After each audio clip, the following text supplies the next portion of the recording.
But one of my favorites that I teach my clients is to take two fingers and rub them together with such exquisite attention to detail that you can feel the ridges of your fingertips.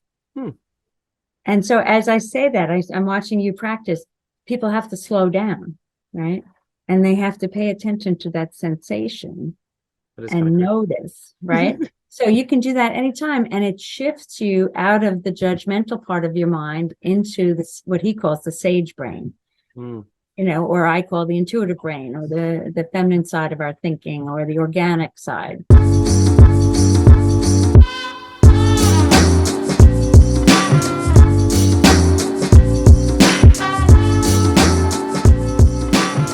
Hey everybody, my name is Tom LaFaso. This is the Follow the Winners podcast. I'm here today with Siobhán Murphy.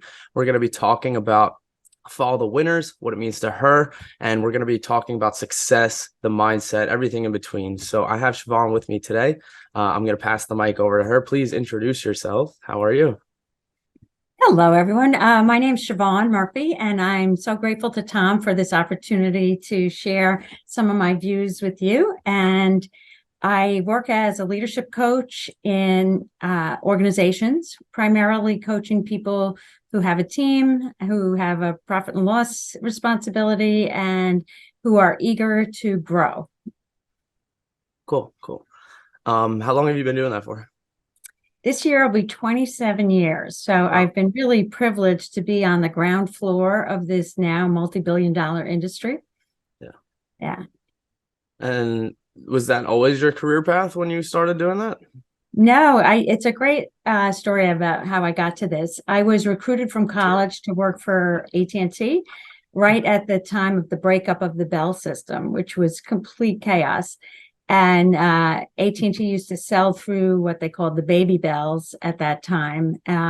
So they had to hire a whole new sales force. And I worked in a telemarketing center and developed there an appreciation of how to sell and, what makes businesses tick. Eventually, I did field sales in Manhattan and sold to the brokerage industry. So I learned a lot about Wall Street. And then I became a sales manager and learned to coach account executives to success. And I managed a territory of $40 million in revenue and about 11 to 12 salespeople. And in my last job, I was the business manager for the whole sales branch. And I got to learn so much about business from my customers because communications is sort of the lifeblood of a company. So you were always in the know about what was happening in the business. That is really interesting. Yeah. So one of the things I like during that time, I also got on a spiritual path, and I had the strong feeling like sales and sales management was not what I was born for. And I read this book by a woman named Shakti Gawain, which was called Creative Visualization. And she had a line in the book that said, if you feel like you're not on your path, it might be that your career wasn't invented yet. And this incredible feeling of peace came over me, and I knew that was the truth for me. So I relaxed into learning as much as I can in the job that I was in, which was management, sales, technology, business, all things that I still love. And I started applying some spiritual principles to my work. And I wound up hiring a therapist to help me sort this out because I didn't know about coaching yet. And this man taught psychosynthesis, which is the psychology of the soul.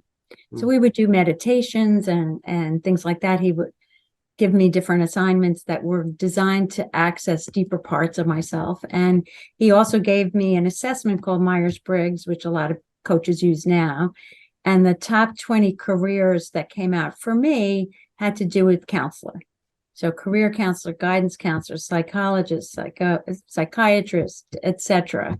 Coach wasn't on the list yet because it really wasn't considered a career yet. So I said, well, I want to work one-on-one with people. I want to bring my business experience and my spirituality to the table. And he said, you know exactly what you want. You're just looking for the form.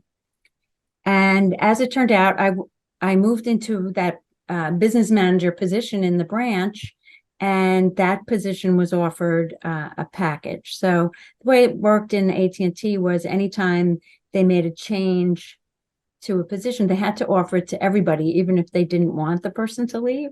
And for me, it was an answer to a prayer. And I took the leap, not knowing what I was going to do.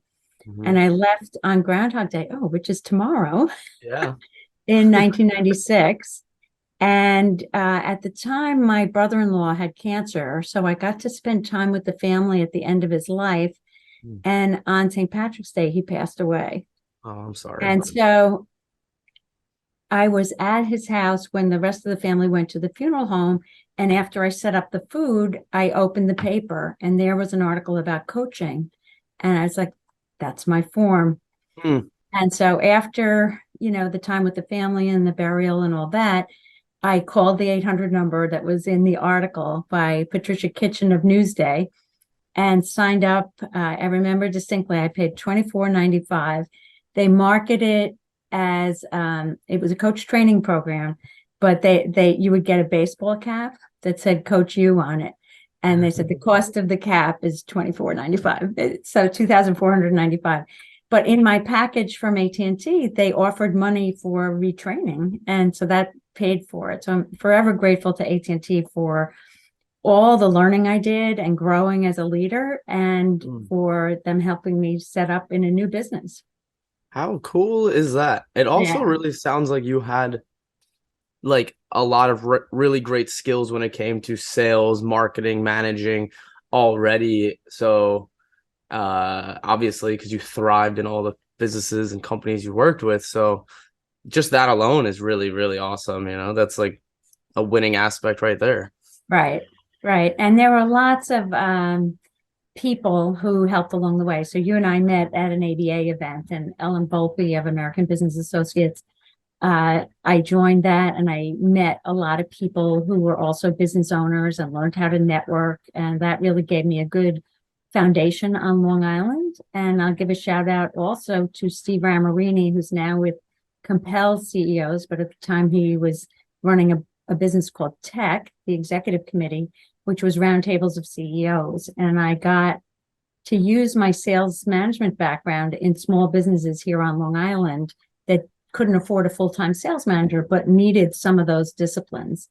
So that also helped me on my journey. And AT&T hired me back as a sales trainer because I knew the technical parts of the business. And so I had a lot of helping hands along the way.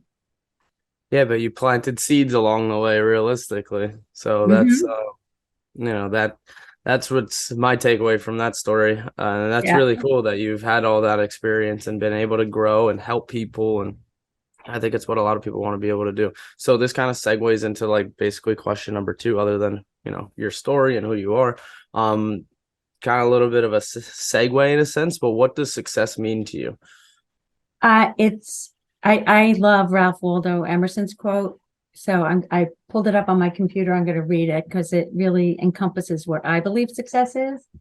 And it says, to laugh often and much, to win the respect of intelligent people and the affection of small children, to earn the appreciation of honest critics and endure the betrayal of false friends, to appreciate beauty, to find the best in others, to leave the world a bit better, whether by a healthy child, a garden patch, or a redeemed social condition, to know that one life has breathed easier because you lived. That is to have succeeded. So that encompasses a lot of what I care about. And you notice there's no dollar signs in it. There's no fancy titles. There's no boats or mansions. It's really about relationships and contribution. So that's my definition of success. I love that. I really do. And I keep saying this seems to be the theme, is that it's not about money. I don't think it ever really is. I mean, some people definitely, you obviously have to have enough money and so on to be able to live your life to some extent. But everybody has different means of happiness and what that entails and so on. But I really do agree with that.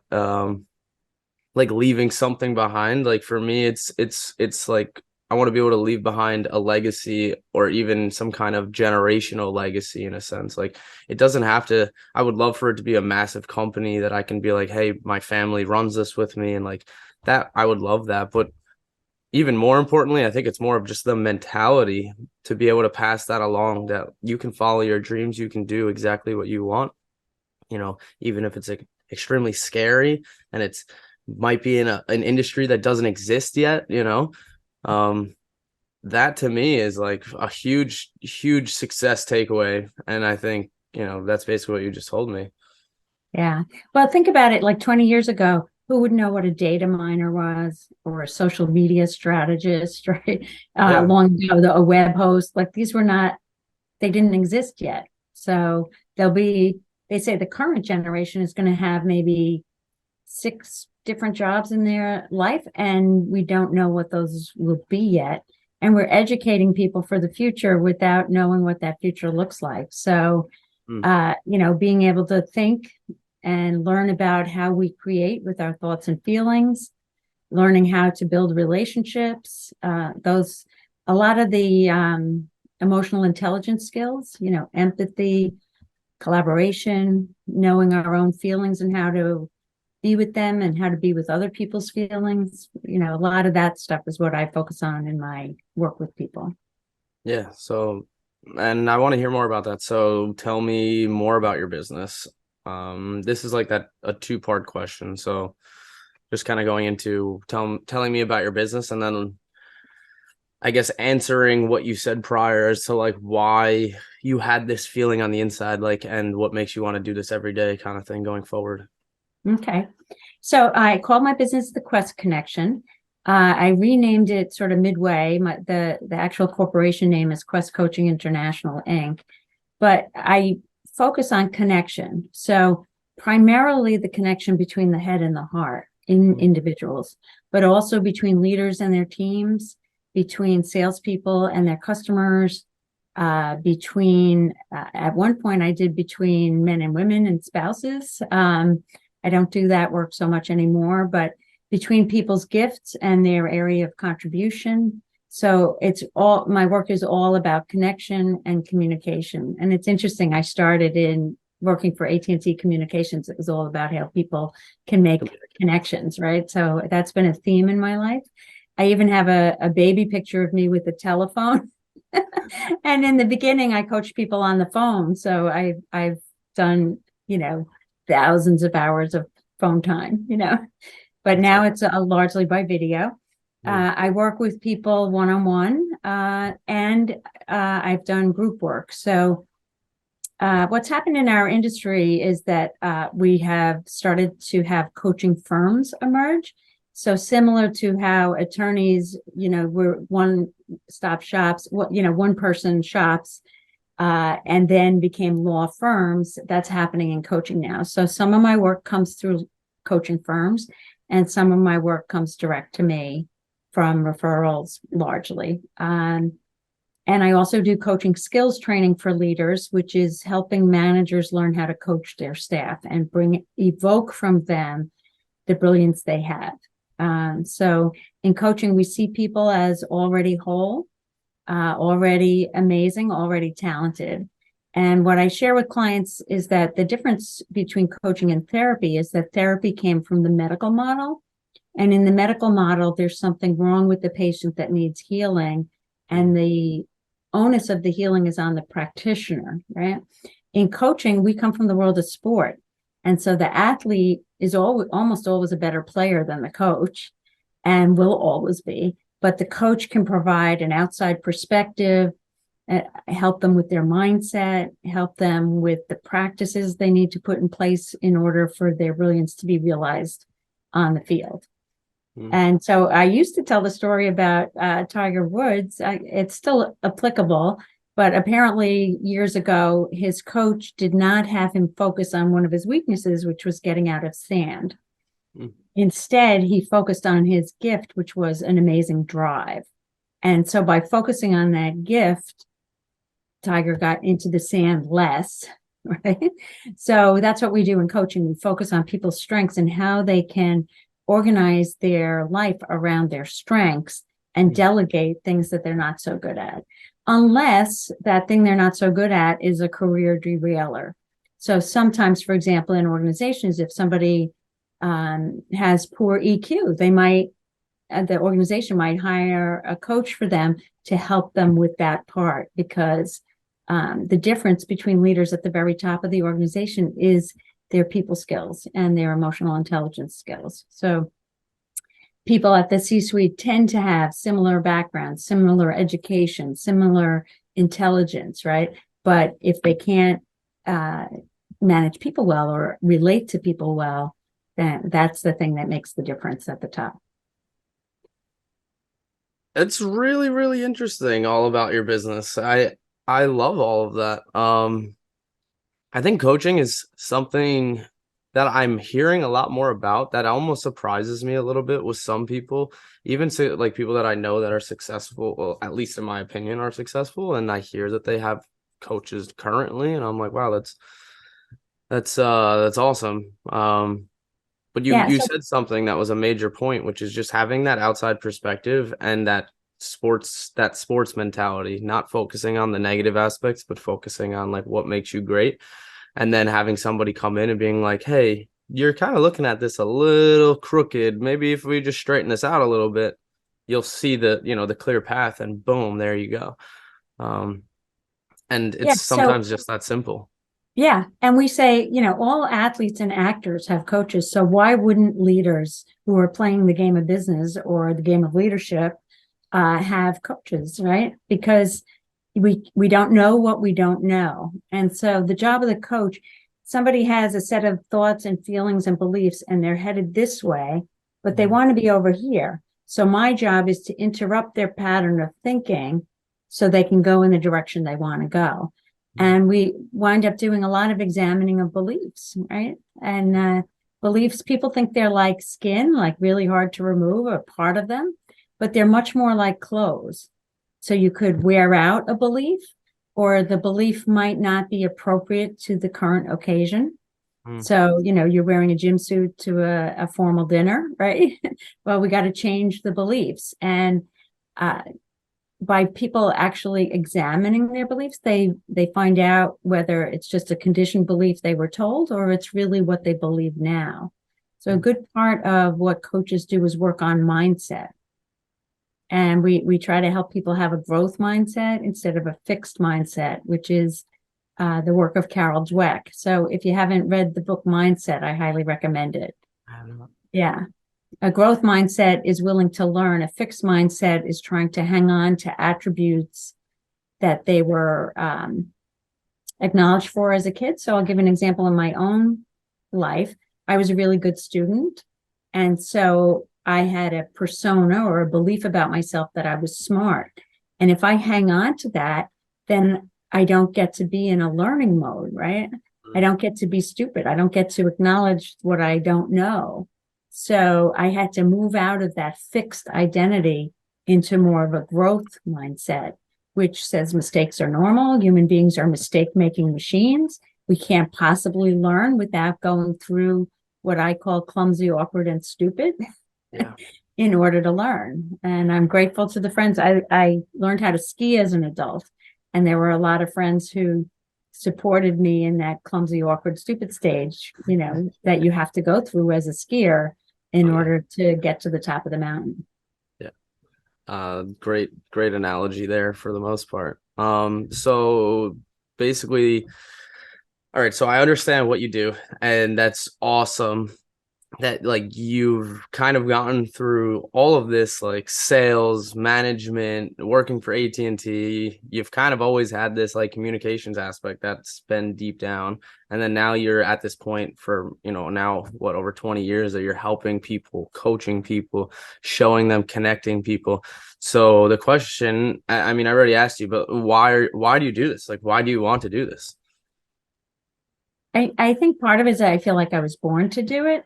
And part of it is that we're living in this time of history where we need to rebalance what I'll call the masculine and feminine parts of ourselves, men and women, but another way to think about it is the analytical or logical part of us with the intuitive, organic part of us. So I feel like I'm called to make a contribution in that area. And so that means getting people's sort of left brain attributes, working with their right brain attributes, or connecting that head to heart. And it just keeps coming around everywhere I go that that's what we're trying to do.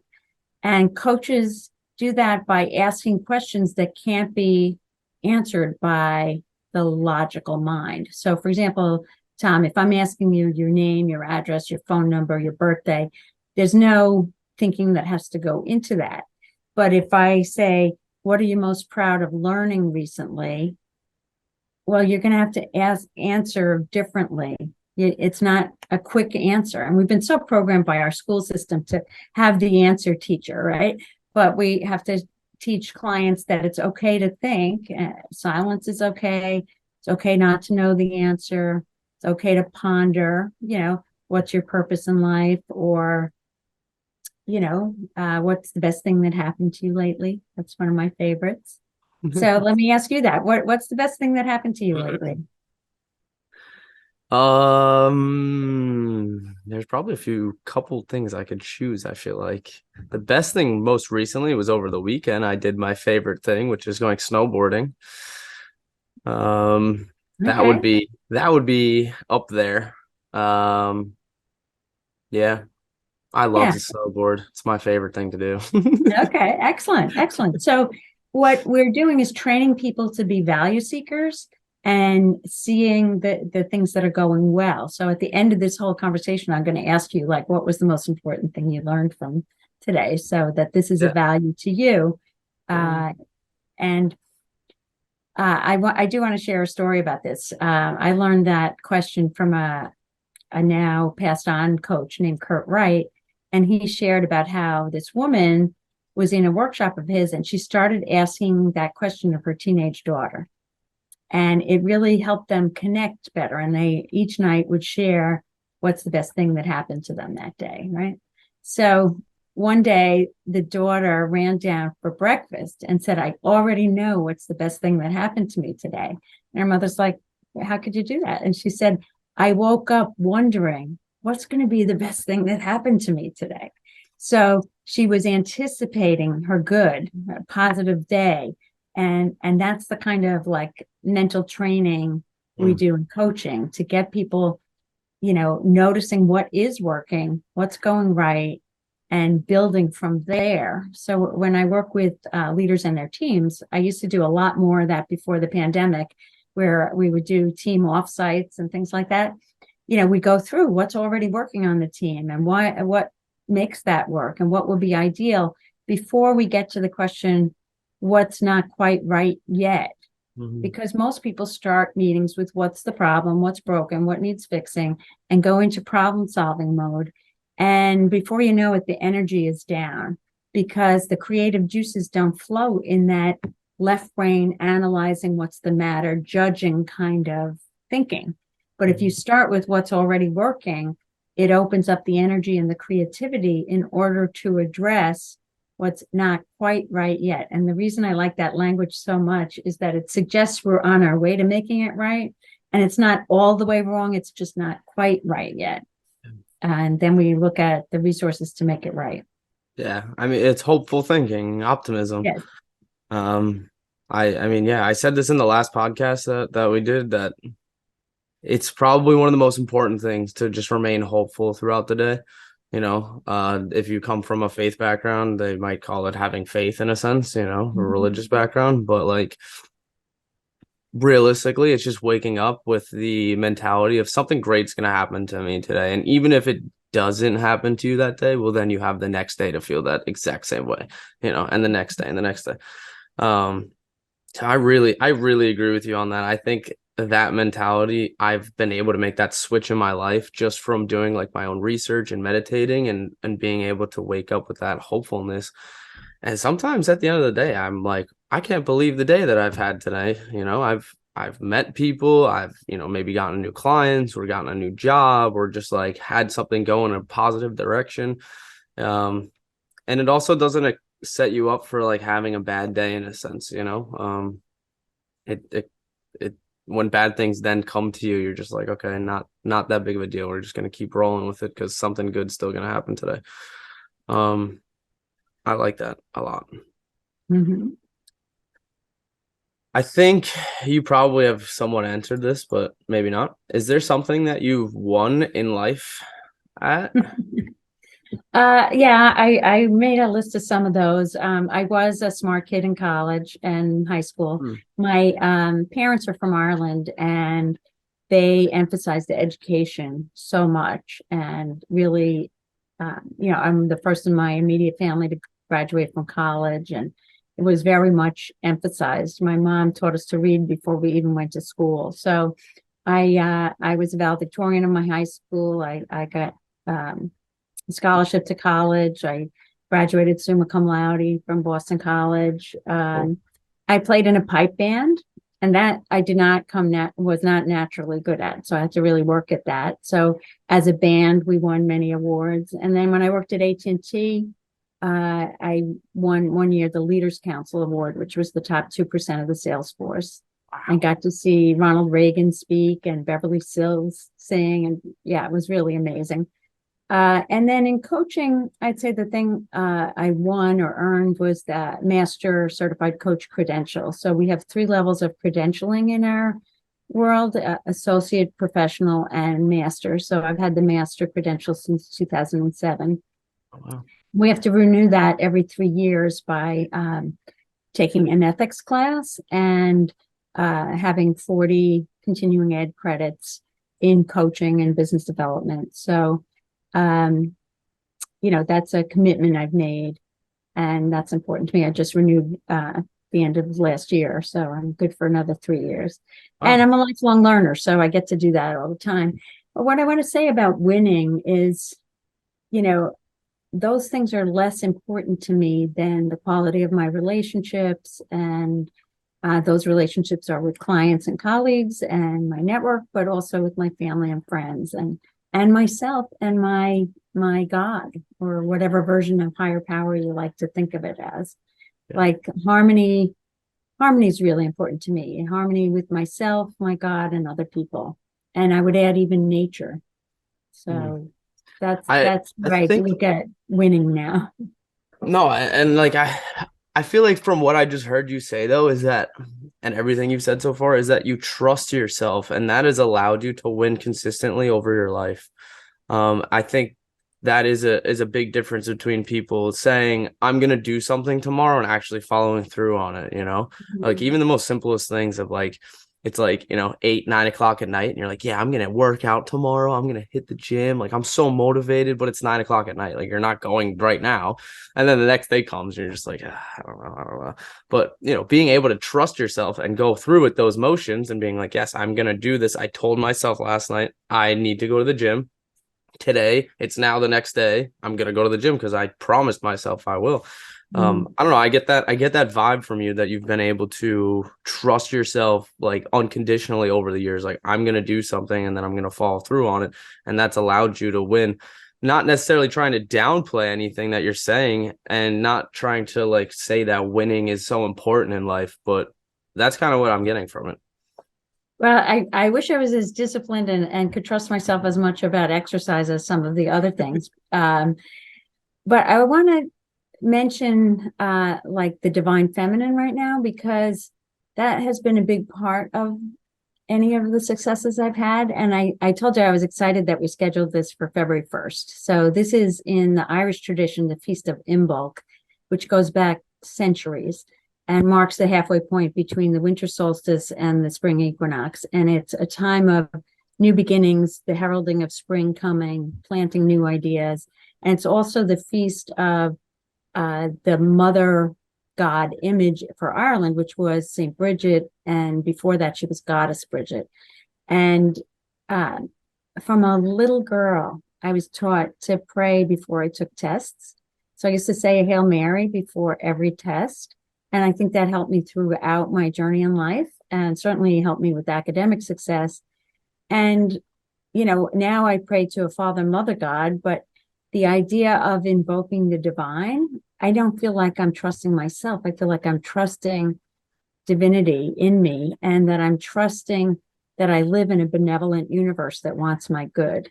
And that took a lot of doing, because I had an idea of a more punishing God at one time, but now I see, now I have a divine that wants, wants me to have vibrant health and a vitally alive physical body, wants me to have harmony and loving relationships, wants me to have work that's so much fun. It's like play and all the cash I can spend. So that shift is a big part of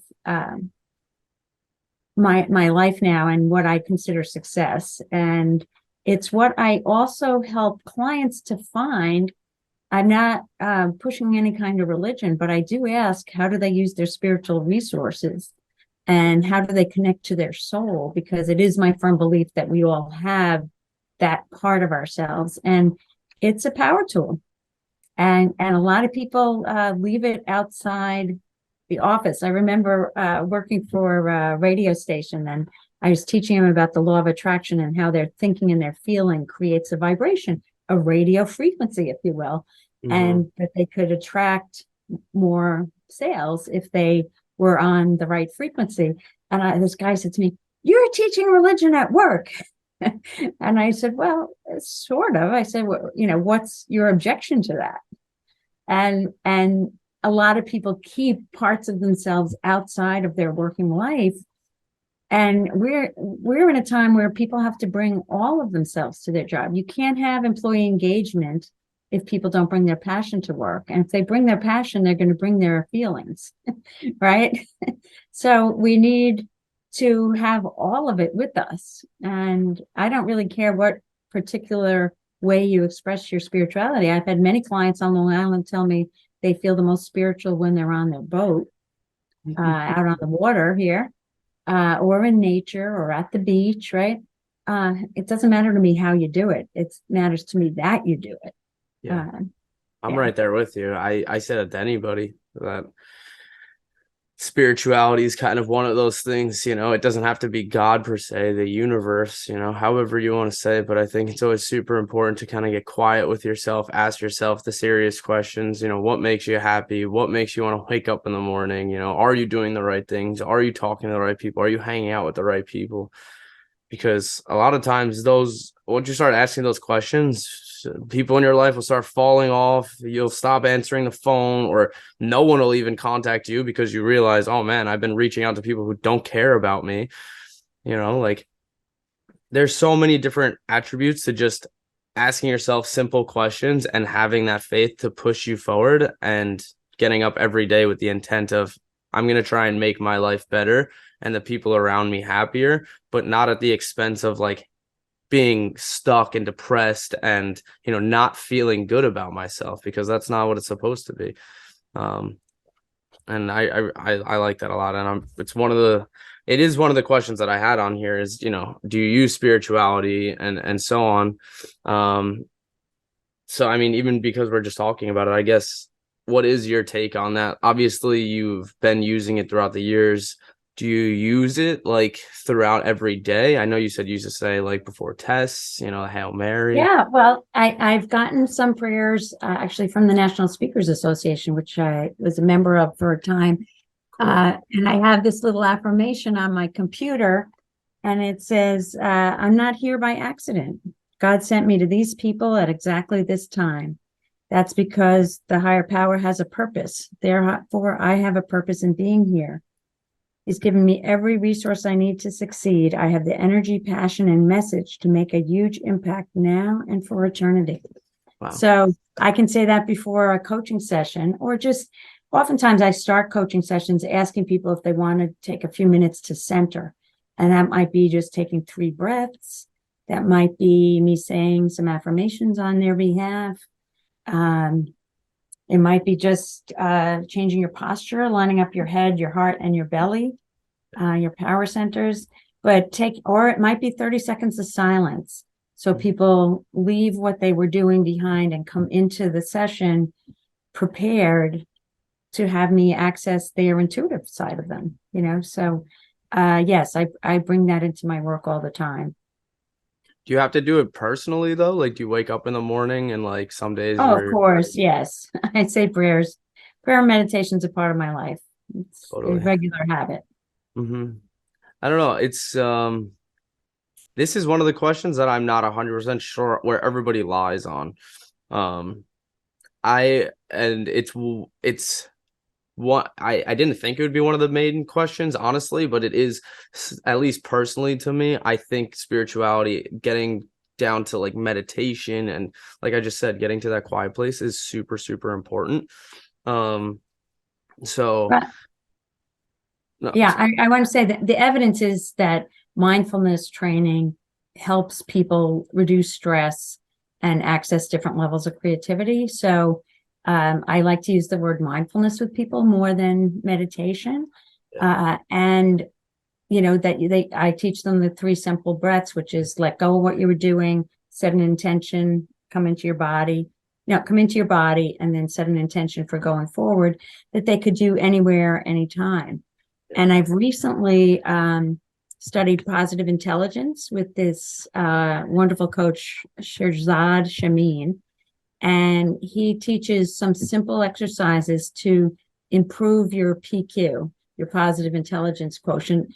And he calls them going to the PQ gym. Hmm. So it might be breathing, but one of my favorites that I teach my clients is to take two fingers and rub them together with such exquisite attention to detail that you can feel the ridges of your fingertips. Hmm.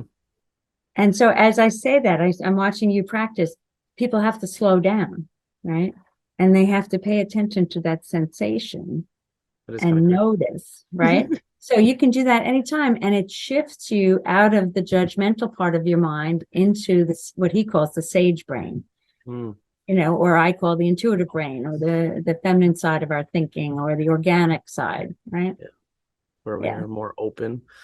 Um, so on the reverse end of this, then, as far as fear goes, do you, I mean, obviously everybody has a level of fear, I would say. That's at least from my understanding. So do you have, like, do you use it at all? Or, you know, I don't see you being the type of person who just crawls into a ball and hides. So, um, yeah, what's your take on? Yes. So I have a background in 12-step communities, and they use analogies. They say, you know, fear stands for F everything and run, right? Or false evidence appearing real. Mhm. So when we're afraid, it suggests that we're not safe in some way, either physically or emotionally or socially not safe. And a lot of times that's false evidence, right? It's not the real truth of the situation. And I'm going to go back to that positive intelligence. He talks about everybody having the judge in their mind. I call it the inner critic or the itty bitty shitty committee, right? And everybody has that. And then he says there's 9 different voices the judge can use. So it might use perfectionism as the stickler. It might use the victim. It might use hypervigilance or hyperachievement. That was one of mine. Stickler and hyperachievement are my top 2. So my judge might say, well, you didn't, you know, get this grade on that class, or you didn't do this perfectly, right? So everybody has this voice. So first of all, I think it's great for people to know that they're not alone in that, that everybody has that voice. I taught my niece and nephew this, and my nephew was able to say, my critic says this to me all the time, you know.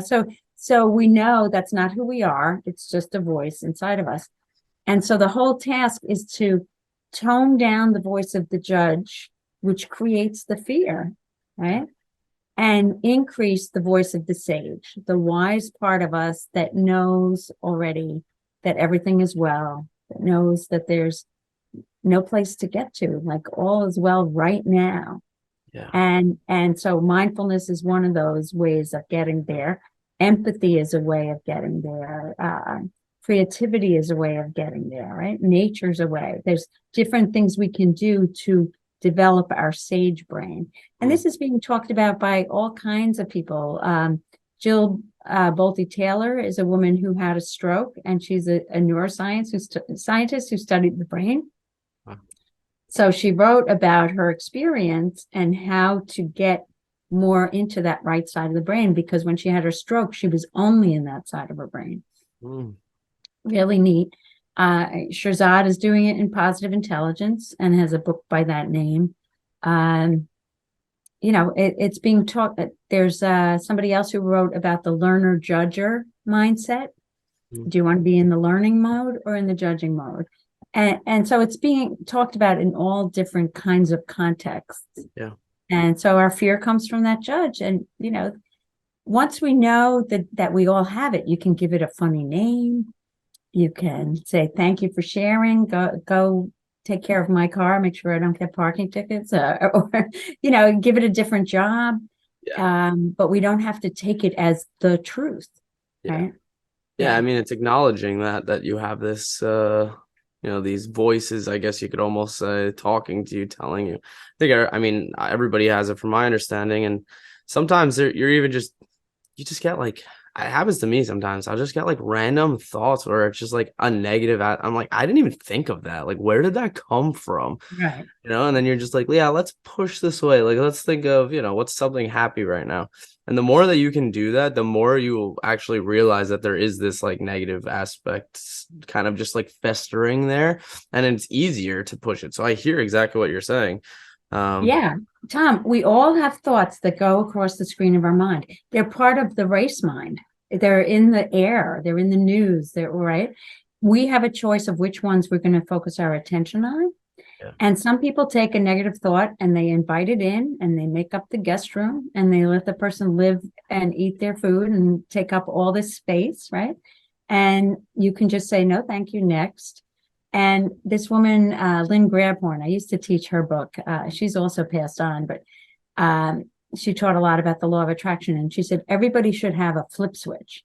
And a flip switch was something you think of that makes you smile involuntarily almost. So my niece and nephew are that for me. For some people, it's their child or their pet or an experience they had traveling. Or for you, it might be the view from the top of a mountain when you're standing on your snowboard, right? Mm-hmm.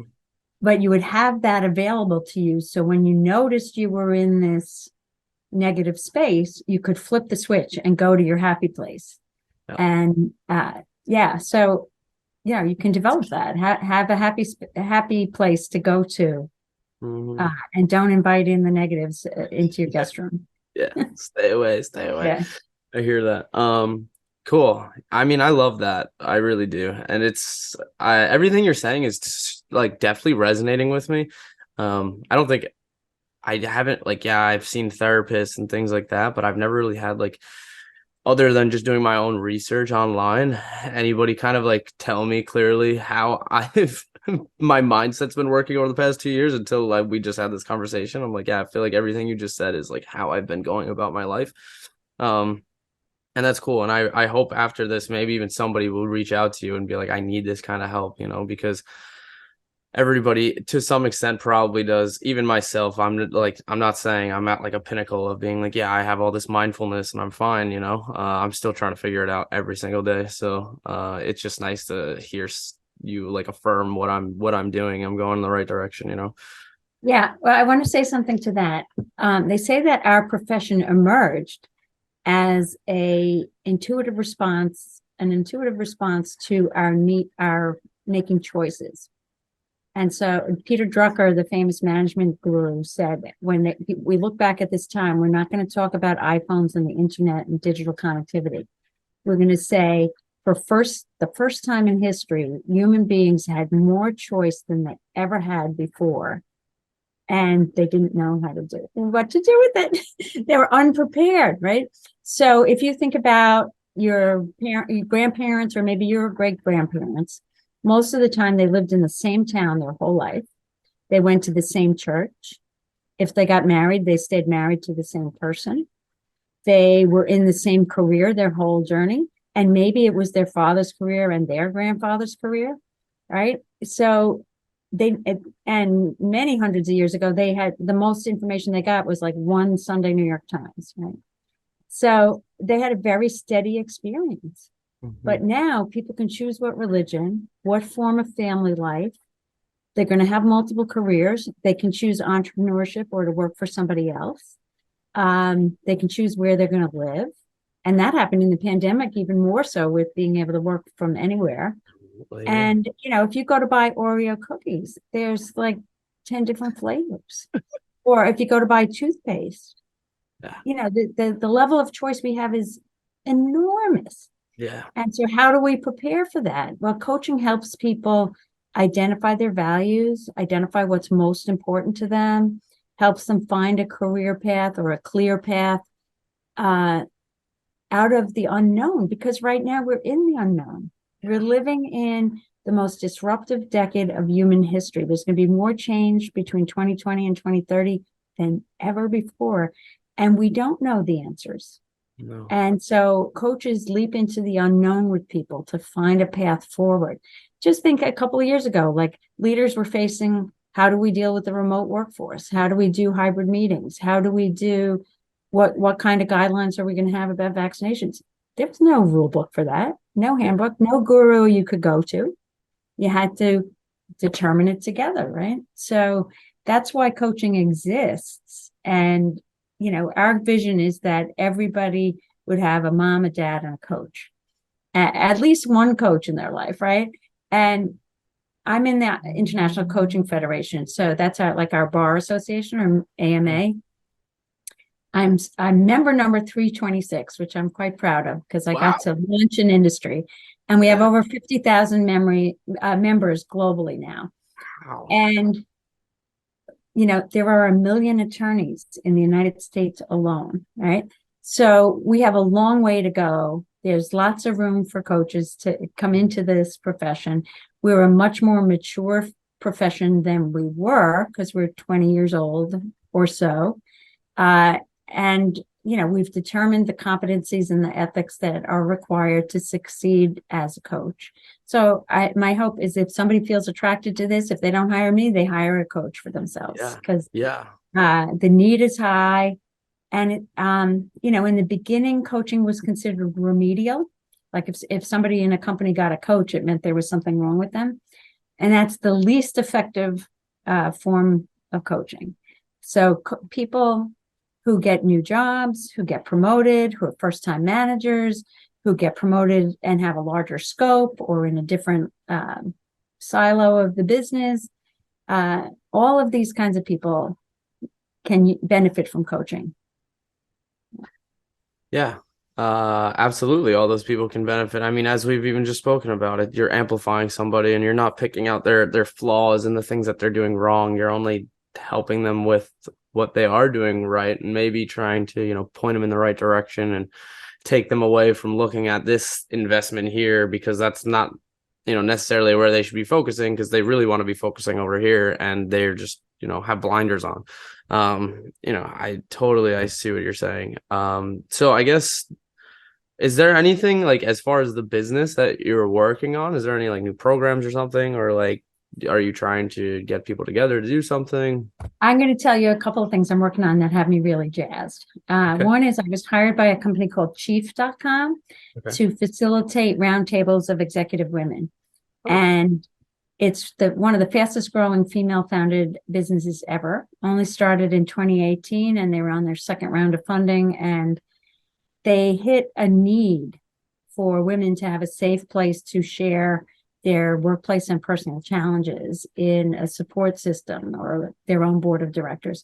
Entrepreneurs have had that for many years. And, maybe on the golf course, lots of men have had that in organizations, but this is a special place. And if anybody's interested in becoming a member, I can help them apply for membership. And they use credentialed coaches like myself to be what they call core guides. So I guide the group's conversation. The second thing I'm working on is a book, and I might as well say it out loud here so I'll be more accountable to myself. Yeah. And it's called The Leader's Quest. And it's about putting some of these ideas on paper for a larger audience, and even to support my clients in reviewing some of these ideas. And the third thing I've just learned about an organization called GERI. It's Gender Equity Reconciliation International. So I'm applying to be a facilitator. And what they're about is healing what they call the oldest wound in humanity's history, the wound between men and women. And since I've been about bringing the masculine and feminine, the head and the heart together, I'm really excited about this. They use some of the work of Bishop Desmond Tutu that he used in South Africa, truth and reconciliation work after apartheid, to bring Blacks and whites together so they could create a new country going forward, right? They use some of that. They use some sophisticated breath work. They use dialogue. It just sounds amazing and much deeper than what I'm currently seeing in DE&I work, diversity, equity, and inclusion work. And they have special groups for people of color and special groups for the LGBTQ community. And everybody can go to their standard program. So I'm hoping to become one of those and bring that added dimension to my work. You have a lot of experience and a lot to bring to the table. So I think anybody would be happy to have you. Even the book that you're just saying too, like, yeah, I want a copy of that because you have all this experience and you've lived through all this to say like, hey, this is what I've done. This is the mentality I've had. This is the spirituality I've had. This is, the goals that I've had to accomplish. All these things. That's amazing. Thanks, Tom. I needed that encouragement. Maybe I'll think of you as my reader when I write my next chapter. Yeah. Yeah. That's good. That's good. So I mean, otherwise, other than what you're working on, is there like a specific goal that you have for the year or upcoming years? Well, I do want to get in a little better physical shape. I let myself go a little this pandemic and it keeps going up and down. So that's one. But my affirmation for the year, you might get a chuckle out of it. I've always said and had an affirmation of living bold, light, and free. Light of stuff, light of excess weight, light of burdens, bold, to express myself fully, to put my writing and my speaking out there. And freedom is one of my core values. And it's one of the reasons I'm so grateful to have been born in the United States. I'm going to go and just tell an aside story. My mom's one of 14, and two of my cousins came to the United States, and I was giving them the tour of New York. And we went to Ellis Island, and I'm sitting next to the son of my mom's sister, who was born in London, and the son of my mom's sister, who was born in Cork. So we're first cousins, all born in 3 different countries. And I'm watching Ellis Island and what the movie about what people went to come to the land of the free. And I wept. Right? And they were teasing me about like, it wasn't that bad a film, but I thought like I won the lottery compared to them. Like I got to be born in the land of the free. And I cherish the fact that anybody in the United States can become what they want to become, regardless of class or race or economic circumstances, right? And that is the American idea. We are an idea. And I just found, I'm clearing out clutter with Dana Barish Robinson, who you should meet from ABA. She's runs a business called Spatial Serenity and helps people clear out stuff. And I was having trouble clearing out some of the memorabilia. So I found my 6th grade autograph book, and in it was a note from my dad saying, study Irish culture and history because you'll be a better American and you'll be a better scholar. And his idea is that we're not a melting pot per se, we're a garden salad. And that if the Irish are the best cucumbers they can be, and the Italians are the best tomatoes, and et cetera, we're going to have one amazing salad. And I really think of it as both, that we're a melting pot in that we have this shared idea that anybody can be a success here. And we have these unique attributes that we all bring. So bold, light, and free. To continue the affirmation, it's bold, light, and free with a he in 23. So I'd like to meet a new life partner, and I like a little humor. So Yes. that's one of my goals.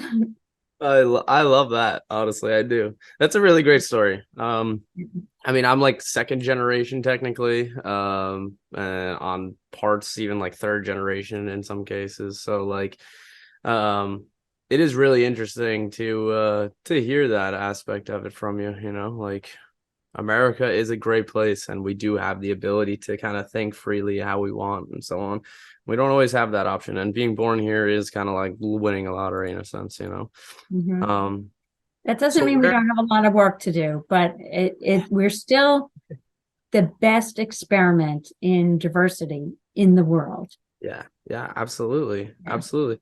Well, there's no other option like this where you can, I've met so many people along the ways that have literally come from nothing and now all of a sudden they have, massive companies, or they're just financially free, or, they can actually afford to send their kids to a quality school and things like that. And they literally came from nothing. So for anybody out there to say like, "Oh, I can't do that," try harder, because I guarantee you can.